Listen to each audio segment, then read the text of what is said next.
everyone, and welcome to another episode of Haunt Talk. In today's episode, we're going to be reviewing Nightmare Cleveland in Cleveland. Who knew? Yeah, who knew? You've been watching our channel. You know that we went there last year for their very first year, and we talked about it much that was supposedly only the half of the show. And then this year is the full show, and yeah, it is. Yeah, I would say it's of course talk about in the review, but yeah, so they basically doubled in length. So we were, we heard that, we were very curious and excited to go experience that because we really, really liked what they had last year for our first year haunt. Yeah. It was super impressive. And also watch the video because we will be doing a 2-ticket giveaway for Nightmare Cleveland, so you can experience it for yourself. And this video should be releasing, let's see, so this video will be, what is today, the 8th? So we're filming on the 8th, so it'll be, this video will be releasing on Friday the 13th, so cool. Woo! And we're going to be announcing the winners on the 20th. So make sure you are staying tuned to the rest of the video to find out how to win those tickets. Make sure you're liking, subscribing, checking out our merch store to buy shirts and crap from us, and also checking out the Patreon. It helps support us so we can continue to make videos like this and do other kinds of content. That being said, it's time to get in the review, which as always means we must refer to the Book of the Dead! Book of the Dead! Book of the Dead! Book of the Dead! Alright, so, as always, we'll begin with sets and props. Last year, the whole haunt is basically the second half to this year. Yeah. Because the goal of the haunt was basically for it to kind of progress throughout it, for things to become more and more mutated, I guess, both actors and sets and props. Yeah. So the whole first half of the haunt was completely new to us. I would describe the aesthetic of the first half of the haunt as something very akin to almost like The Last of Us type of theming, where what I mean by that is think of a lab that, was once pristine and is just completely overgrown with plants and that kind of thing. Yeah, a lot of plants, a lot of overgrown things. The sets and props of this place are similar, just like Chippewa. I mean, just like it was last year type of thing, where it's very consistent, meaning that there's a lot of sameness to it, but that's a good thing because it's sticking to one theme, and it's that is the thing it is trying to achieve. Some stuff I really liked how ornate the opening hallway was, the way there was branding on the floor. Yes. Which really made you feel like you were going into a once booming facility that was doing this thing. Because the whole story of it is similar to if you're a video game person, if you've played BioShock, where you can go and you can get these enhancements, so maybe you want to be super strong, you want super strength, or maybe you want telekinesis, and again, I don't know what all things they could do, but the whole thing is they can bionetically enhance you to be a better human. Well, of course, these bionetic enhancements went wrong for some reason or another, and now there's a bunch of mutants running around type of situation. Yeah. But I liked how there was this vines where sometimes you had to push you had to crawl under the vines and stuff like that. Stuff was in the way of the path and stuff, which made it feel more natural. It made it feel less like it was designed by a man and more like it was an actual thing that was there. Yeah, that's what I always liked about this place, is that it's purposeful in the placement, where it feels natural. It's not just let's just throw some plants over here and stuff like that. No, you're literally things are growing around you, and things are just sprouting out of walls and stuff like that. And I do really like that. Yeah, so the beginning area is definitely it's horrific, but the first section is a lot prettier than the second section. Because of the vegetation. I mean, even there was this really cool morbid, I don't know if it's supposed to be a real baby or if it was supposed to be an actual baby doll, but there was this baby doll thing with all these plants and just things growing out of it, but it was really pretty but also creepy. So that's really the theme that's going on for the first part, is pretty but also creepy. And then as you progress through that, you get to there's a elevator ride, so it's an elevator that takes you into what I assume is supposed to be the basement. And then that's where things get a little bit more biological, a little more goopy, if you will. And this was the section, that we went through last year. Now, they have done some enhancements to it. And there's just a lot of it's a little bit, it's kind of gross down there. So instead of plant vines, now there's sinewy goop lumpy, veiny, nasty vines. Yeah, like sphinctery type of situations. Lots of like flesh eggs that are pulsating. Ew. There's the meatball room, which now has... I don't know what else to call it. It's just this disgusting ball of flesh and tissue with just gross little tentacly things coming out of it. But now there's, like, other bodies, like, and gurneys in this room. Yeah. And, like, the tentacles are going down into those bodies. Going into them. Yeah. It was a lot of... Yeah. Very... wet looking. This place also does lighting immaculately, sound designs, very Nightmare Cleveland-y, I would describe it, in how the lighting and the sound. Fear Columbus. It's very Fear Columbus-y. Yeah. And the way that, like, the lighting and the sound and stuff like that is. There's a decent amount of, like, boo pedals that are implemented in it. Yeah, the droning noises that, like, it's got, like a really, like, good soundtrack in there where it's just this like doom doom doom doom kind of like you know. And it seems to get louder the further you get into it as well. Like because the droning I think is there for the whole thing, but it definitely seems to be more drony and more bassy once you get to like the lower levels. Yeah. And like I kind of like how the whole first section, like when you first walk in before you're actually in the haunt, there's like a pre-show where someone's talking to you, but this part's all like pretty looking and like nothing's been taking over yet. And it really did kind of like, I don't know, it like sold the effect when you walk in and you're like, oh, okay, this is nice, you know, and you're like told all these hopeful things, and then you go into the place and you're like, oh. You're like, oh, I don't want that now, thanks. The only couple like little takeaways that we had, I would like to see a few less switchback hallways. There's definitely some like hallways that you can tell, I mean, that are just very obviously like painted white drywall type of walls, just like wood, and like I would like a little more theming. Like one of the hallways that really worked, that had extra theming, is there's this one weird hallway with like these, I don't know, like just little walls that come jutting out. So you kind of have little things that walk out. So you have to do this instead of just going straight down. And they just added like these like hives and like gross big bug props. I think there's corpses up in the scene. Yeah, people being turned into hives. And just swarming sounds. Yeah, and you just like my description was it felt crunchy. Like I felt like I should have been crunching on bugs as I was walking through this hall. Like it was just really unnerving, because then you're also like walking like this because you don't want to hit the walls. So I'd like a little more of that in some of the hallways, if the hallways have to stay there. I mean, I prefer them just not to be hallways like at all, if there's room to like make another scene or two instead of the hallways. But I'm assuming it's the way the place is structured. The hallway almost needs to be there, but just a little bit of sprucing up there or something a little extra, because there was just a little bit of like dead space with the hallways. We're just kind of like dimly lit hallways with not much in them. But I mean, overall, especially for a second-year haunt, that's now doubled in length.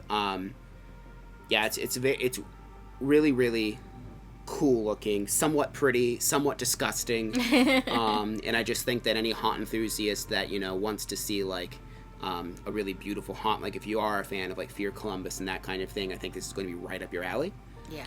So for sets and props, we gave it a 9.5. Very, very impressive, especially for a haunt that is in its second year, and half of this haunt has only been built in the last, 12 months. So, right, yeah, which is just crazy. It's crazy how much work has been done at this place. I mean, just in the 2 years, how much they've built, and it's pretty wild. So that moves us on to actors. When you first walk in there are actors that are like getting you in from like the queue line. There's a woman that's like hyping the stuff up, and she's just like, oh, you're just gonna love it, blah blah blah. And then you get into like the main room where this guy is like, literally it seems like a motivational speaker kind of thing. He's got the little microphone like this, and he's just like, oh yeah, who's ready to get some new technology, and who's ready to enhance themselves? And you're like, me! It's really weird how like salesman-y it was, and how like for a second I kind of caught myself being hyped up for it. I'm like, that's not, I'm like, wait a minute. This is both him and the woman that like let you into the haunt did such a good job actually like being a salesman for this pretend company. I thought that was cool how well the job they did. Yeah, it was just really cool. And then so then it like just it goes downhill from there. So you see oh yeah. You just see, people that are like especially in like the flower area, or I like to call it the flower area, the floral area. Yeah. You watch people just they're slowly transitioning into something else, and they're turning into like plant people and stuff like that, or some sort of like thing. And yeah, they're from people to monsters, quite literally. The scares that utilize the boo petals, and like Kim said earlier, they are a little clicker-ish. I know I've seen marketing material from them that's like straight up just a clicker from The Last of Us. I don't remember seeing one in there, so I don't know. I saw one. I did get, one came out at me. I don't know if maybe it was, I think you might have been in front of me at that time. So you might not have seen him, but he popped out from someplace, and I saw that there was, he had the mushroomy stuff all over his head and stuff like that. And of course, they have good misdirection scares as well, where there's like something to kind of like get your attention away from something, and then and then you get hit with that boo petal. A good example of this is later on the Haunt with the Meatball Room, how when you're walking by it, you're looking at this disgusting thing, and then there's like an observation window. Yeah, and then it lights up and someone starts banging on it. Yeah. There was one that got me really good. I don't remember exactly what happened because I didn't see what happened. It just scared me. There was like someone doing something in this direction, then there was like a doorway with a boo petal, and someone came flying out at me and just scared the crap out of me. Yeah. Yeah. And of course, we did of course do the touch pass for this. Not nearly as aggressive as we got the last 2 times through the touch pass last year for the Christmas event and the normal event. We were touched. We were grabbed a couple times here and there. There's only one person that was pretty aggressive with us. So that was a little bit of a letdown. It was mainly just like brushing up against. A couple people like put a syringe against our neck. Yeah. We really weren't manhandled. Such a weird thing to be like, oh man, we didn't get brutalized enough. Darn, dang it. I don't have bruises. But it is kind of fun because, especially as you get later in the haunt and people become more mutated, they become more like bug people and more just like giant gross appendages. Yeah. And kind of being touched with those is fun. And again, it adds that element of like you get your jump scare and then they walk up and then they're going to, touch you. We had this one guy that was like taking samples from us or like putting a sample in us from like a bug butt. Yeah, that was weird. Yeah. There was a person with a syringe that came up to a lot of us and was putting water or something on us. Did we talk about the water ear guy yet? I don't think no, so. we did not. Yeah, so there was a guy that came up to us and he started examining us and he was like, "Oh, I need to look behind your ear." And he looks behind and then he just squirts water in your ear. Yep. And I think he got every single one of us, of course, except for the one guy that didn't have a touch pass. But yeah, I think he went up to every single one of us in our group and just was like. There's a pretty cool and freaky scene before you get on like the elevator ride.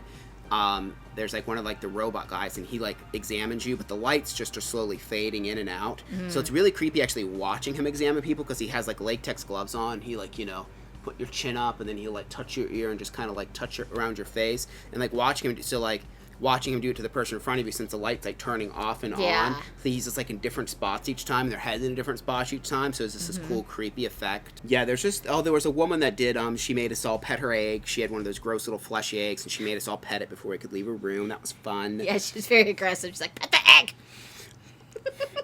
Yeah, unfortunately, and again, this isn't really the haunt's fault at all, but we pretty quickly got in a giant conga line for the first half, so we didn't get most of the scares. Almost every scare that happened to the group that we got conga lined with for the boo pedals. I mean, we still got some interaction, but it just kind of got awkward because like we got just like full stopped in multiple rooms. We just kind of stood there while like a scare would happen multiple times that we already got scared by, so I'm assuming there's some kinks to iron out there. Now, the second part, so after you go through the elevator, you do go into a second queue line. Yeah. Now, we didn't really catch up to people, and I think people caught up to us, but we didn't catch up to people through the second part of the haunt. No. They definitely needed a few more actors this night, because it's twice as long, but it didn't seem, and again, I could be wrong, it's hard to say. Yeah. But it didn't seem like there was many more actors than there was when it was half the length. So I'm hoping that they were able to, like, get a few more in there as well. And with the way this haunt is, since it's so themed, like, progressed, like, from one type of, like, monster to another, they can't really be having actors for the first half weave into, like, a scene in the second half to scare you again there, so it's harder for the actors to double scare. Yeah. Some can, of course, and some do, for sure. But because of the theming, I assume, like, a plant monster couldn't, like... Because I'm sure the basement is somehow easily connected to go over. Right. But they couldn't really do that because it just wouldn't make sense for the story, I assume. Yeah. But, yeah, I mean, overall, like I said, the costuming for these actors is amazing. I mean, and they all did a really good job. Just a few more, and I would like a little more aggression, too, with the touch pass. Yeah. But, again, this is their first year being the full show, so I'm sure that that's going to just continue to improve. Just like Chippewa, how we said this is the first year where they've had, like, just actors out the wazoo. But, yeah, we really did like the actors and stuff that we saw. Just those improvements is really the only, things we'd like to see / complaints we have. So we gave actors an 8.5. So moving on to scare factor.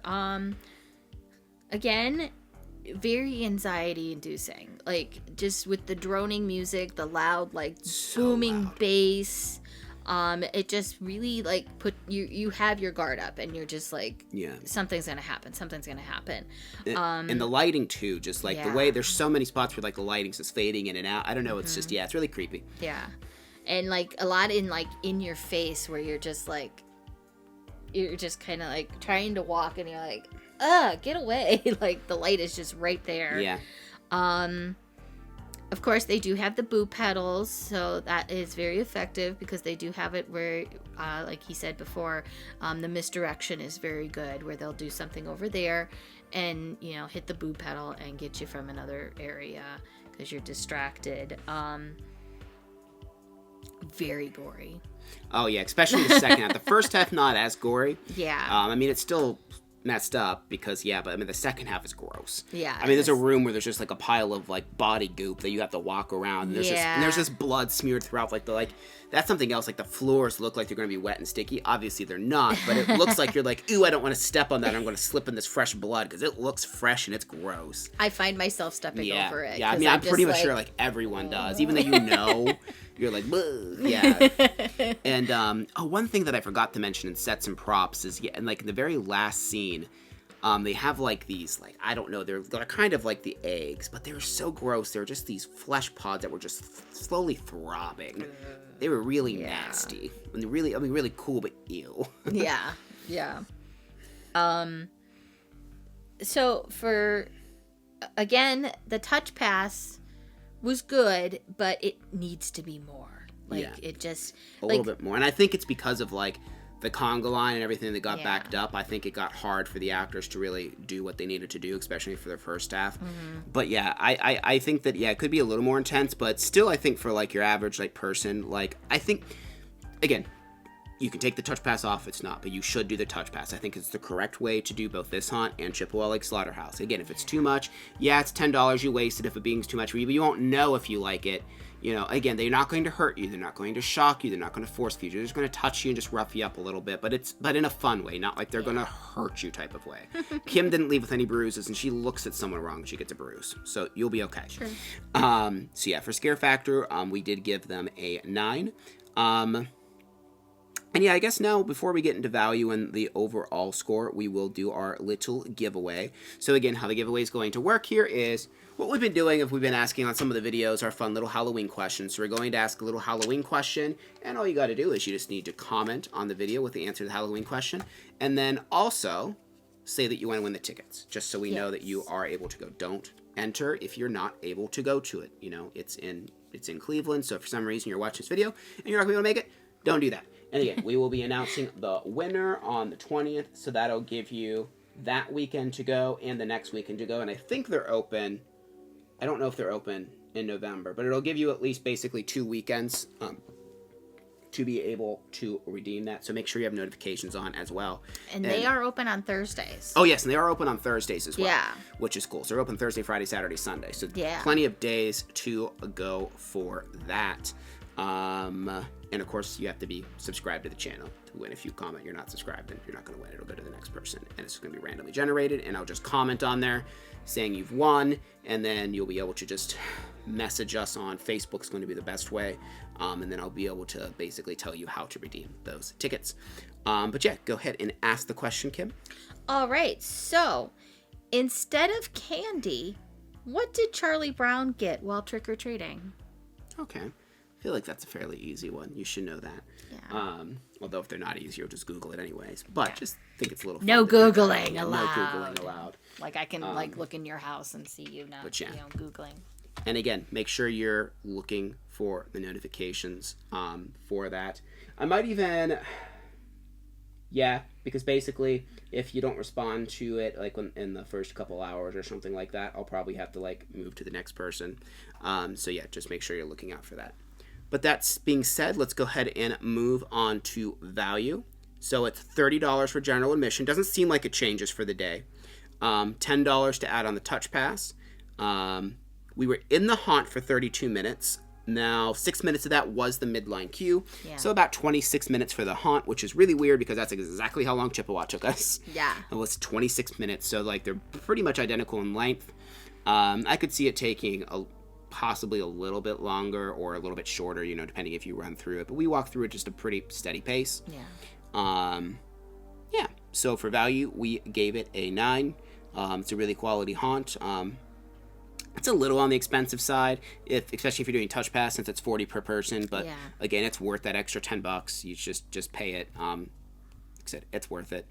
But yeah, value's pretty good at 9. So that gives us a overall score of 9. Yep. Yeah, really good. Haunt, really good. Second year with that expansion. Just absolutely beautiful. That whole first section is really nice. We just had couple things that we'd like to see in like the third and years coming. I'm really excited to see like where they go with it, changes that they make, things they add, because I'm sure they have lots of future plans for it. I'm sure they're certainly not done. I will be visiting it. I think we'll be visiting it again on a Thursday with some other friends, so we might give a small update about that. I don't know if we will or not, because I love that it's open on Thursday, because we try and go to different haunts on the weekend since there's such limited time. Yeah. And no other haunts open on Thursday, so it's an easy day to be like, we're just going to go to Nightmare Cleveland again.